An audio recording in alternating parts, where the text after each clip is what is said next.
এই সূরাটি আয়তনে ছোট হলেও মর্যাদার বিচারে কোরআনে কারীমের শ্রেষ্ঠতম সূরাসমূহের মধ্য থেকে অন্যতম।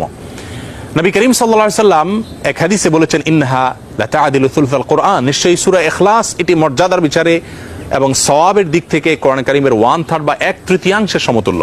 বুখারীর এক বর্ণনা থেকে বোঝা যায় নবী সাল্লাল্লাহু আলাইহি সাল্লাম সূরা ইখলাস একবার পাঠ করলে কোরআন কারীমের 1/3 তেলাওয়াত করার সমান সওয়াব পাওয়া যাবে, সেটি বলেছেন।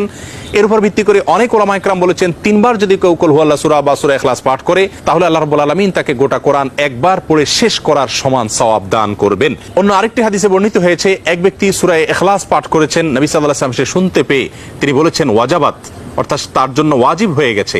সাহাবা ইকরাম জিজ্ঞাসা করেন, ইয়া রাসূলুল্লাহ কি ওয়াজিব হয়ে গেছে? তিনি বলেছেন তার জন্য জান্নাত ওয়াজিব হয়ে গেছে, জান্নাত আবশ্যক হয়ে গেছে।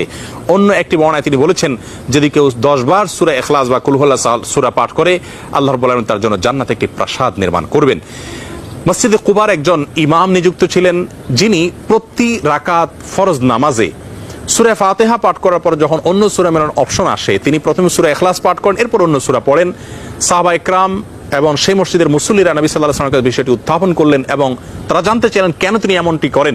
সূরা ইখলাস এটি তো প্রত্যেক রাকাতে পড়াটা বাধ্যতামূলক নয়, সূরা ফাতিহার পর তিনি নিয়মিত এটি কেন করেন? সেই ইমামকে ডেকে নবী সাল্লাল্লাহু আলাইহি ওয়াসাল্লাম জিজ্ঞাসা করলেন এর কারণ সম্পর্কে। তখন তিনি বলেন, ইয়া রাসূলুল্লাহ, আমি সূরাটাকে